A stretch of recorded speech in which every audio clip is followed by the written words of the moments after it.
여러분들 반갑습니다. 네. 자, 오늘은 10월 5일 토요일입니다. 토요일 22시 19분 지나고 있습니다. 네. 미증시의 방향성 다들 궁금하시죠? 그래서 이와 관련해서, 얼마 전에 이제 지난 9월 달에 9월 18일 날 금리 인하가 있었고, 우리나라 시간으로 9월 18일, 우리나라 시간으로 9월 19일 새벽 3시에 금리 인하 50bp 인하를 했고요. 이와 관련해서 추가 상승 흐름이 나오고 있는데, 계단식 상승 흐름이 나오고 있는데, 앞으로 나스닥이 어떻게 전개가 될 수 있을지, 그리고 앞으로 나스닥 지수에 있어서 매우 중요한, 앞으로 우리가 좀 눈여겨봐야 할 매크로는 무엇이 있을지, 네, 요거를 한번 좀 분석을 해볼 예정입니다. 과거 사례들을 통해서 나스닥이 위로 올라갈 확률이 높은지 아니면 밑으로 빠질 확률이 높은지 이런 것들을 한번 분석해보는 시간 가져보도록 하겠습니다.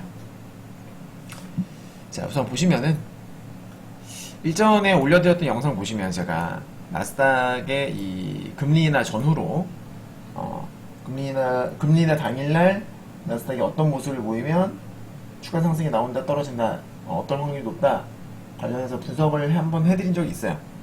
관련 영상을 올려드린 적이 있습니다. 네. 오늘은 금리 인하 당일 말고요. 네. 금리 인하 하고 나서 이제 추세, 어떤 중장기적인 추세, 그런 것들을 한번 체크를 해볼 거예요. 특정 어떤 매크로 지표와 함께 연관지어서 분석해 보도록 하겠습니다. 자, 우선은 첫 금리 인하가 있었던 95년 7월 6일입니다. 6%에서 5.75%로 25bp 인하를 했을 때고요. 여기 보시면은 제가 표시해놨어요. 이때가 이제 금리 인하를 했을 때인데, 상승 추세에서 상승 추세를 유지를 하고 있을 때 금리 인하 당일날 이쁜 양봉이 만들어지니까 추가 상승이 나왔다. 그죠? 네. 근데 그 당시에 95년도 7월 달이었잖아요. 그때 실업률을 보게 되면은, 물론 지금 생각하면 되게 높아요. 근데 그거는 실업률이 점점 낮아지고 있다는 추세였어요. 실업률이 낮아지는 건 좋은 거죠. 점점 고용 환경이 개선되고 있었다 라는 뜻이니까요. 예, 실업 추세는 분명히 좋았습니다. 근데 이제 금리 인하를 했거든요. 하고 나서 어땠냐면은 증시가 엄청 올랐네요. 이때입니다. 이때 금리 인하를 하고 나서 계단식 상승을 계속 이어가다가 빠졌지만 중장기적으로 봤을 때 계속 올라갔어요. 즉 경제 흐름이 좋았을 때, 완만했을 때, 네, 금리 인하를 했고, 그러니까 실업률 고용 환경이 좋았을 때 금리 인하를 했더니 그 이후로도 중장기적으로 급등이 나왔다, 이렇게 볼 수 있겠죠. 자, 2001년도입니다. 2000년도 초반은 다들 아시겠습니다만 IT 버블, 닷컴 버블, 네, 증시가 폭락을 하고 있을 때죠. 그죠? 2001년도. 자, 이때는 6.5에서 6% 50bp 인하를 했는데요. 네, 보겠습니다. 이미 차트는 급락을 하고 있었고요. 네, 금리 인하 한참 하락 추세에서 짱대 양봉이 나왔어요. 그죠?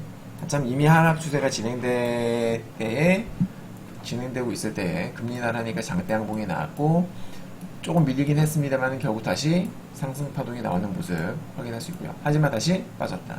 그럼 그때 실업률은 어땠을까?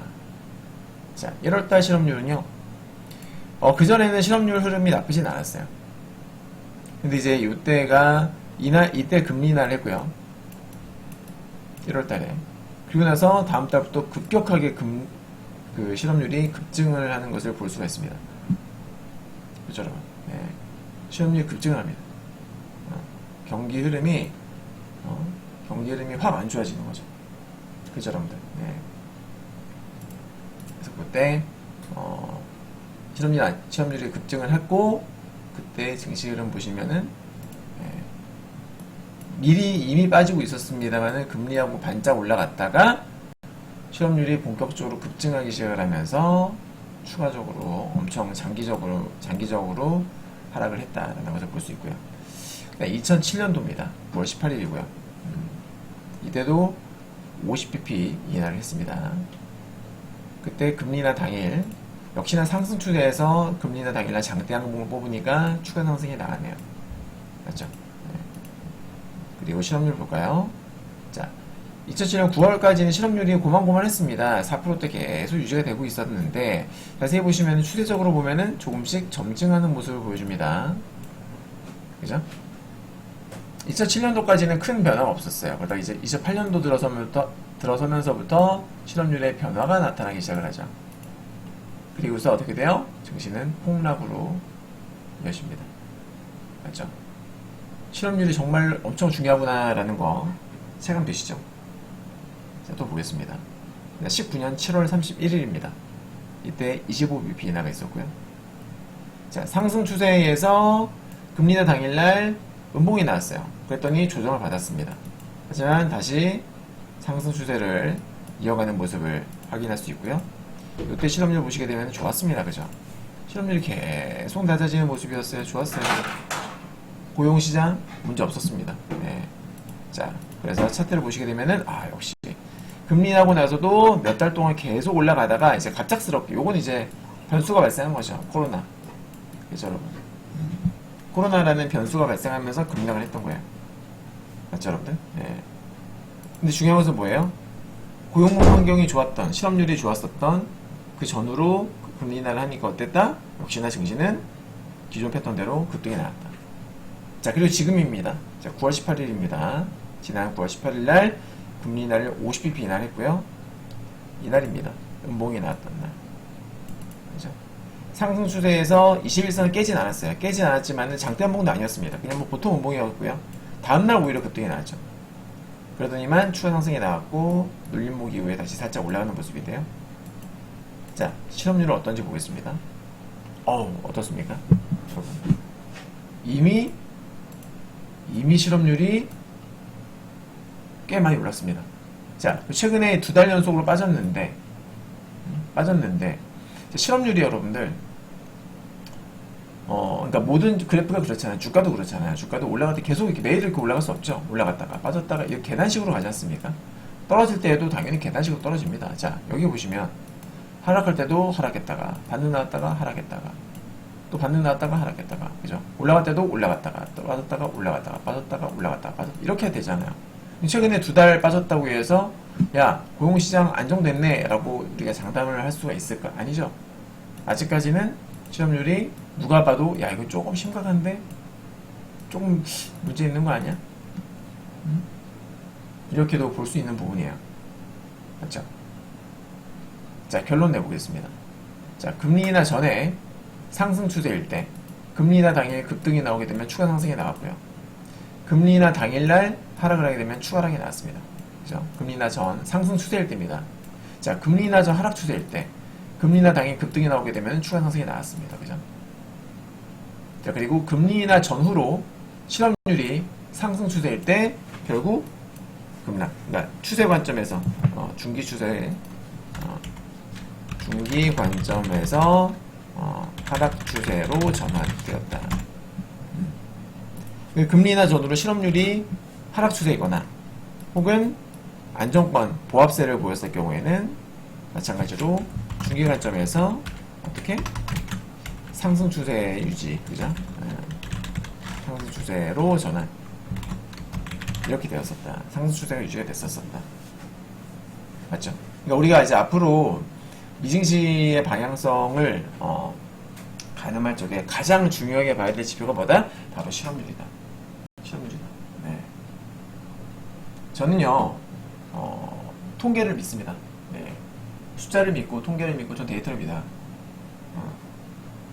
그래서 지금 미증시가 실업률 금리 인하 이후로 아직까지 견조한 모습을 보이고 있다고는 하지만 우리가 마냥 이렇게 안심하고 있어서는 안 된다.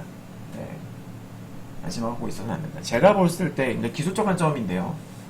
기술적 관점에서 봤을 적에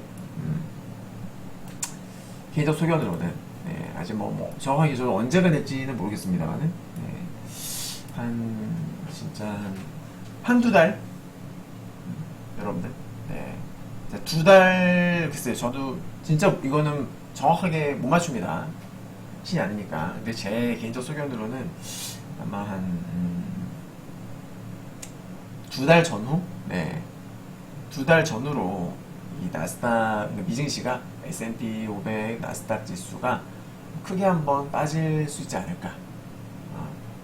크게 한번 빠질 수 있지 않을까. 라고 저는 개인적으로 이렇게 생각하고 있어요. 그 시점이 언제가 될지 저도 정확히 알 수 없고.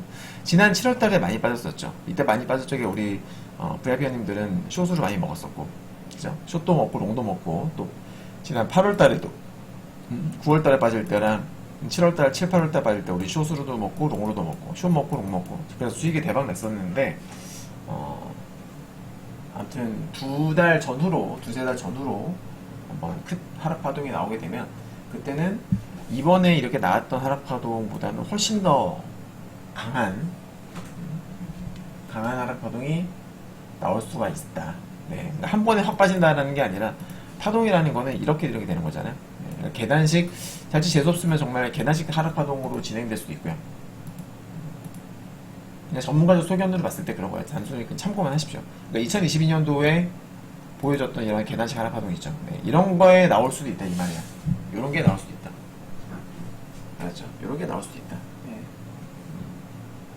모멘텀, 그러니까 하락 파동이 나오게 되면은 그 배경은 뭐가 있을까요? 경기 침체 우려가 되겠죠. 그죠? 경기 침체 우려. 네. 야, 금리를 50bp 인하를 했고, 분명히 또 이제 올해 한 번 더 할 건데, 그죠? 25bp씩 두 번 하거나 뭐 할 텐데, 야, 그랬음에도 불구하고 경기 침체 빠지는 거야? 야, 파월이 경기가 괜찮다고 했는데, 우리 또 속았어? 막 이렇게 되면은, 시장이, 투자자들이, 연준을 의심을 하기 시작을 하면, 이게 또 진짜 큰 악재가 되거든요. 정말 큰 악재가 돼요. 그래서 이런 것들을 우리가 좀 염두에 두고 있어야 됩니다. 네.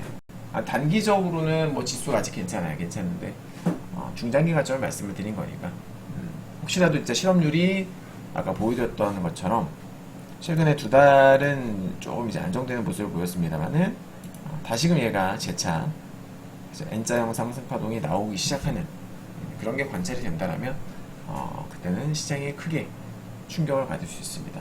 다음 실업률은 언제 나옵니까? 10월 달에 나오겠죠. 그죠? 네. 그죠? 10월이 아니라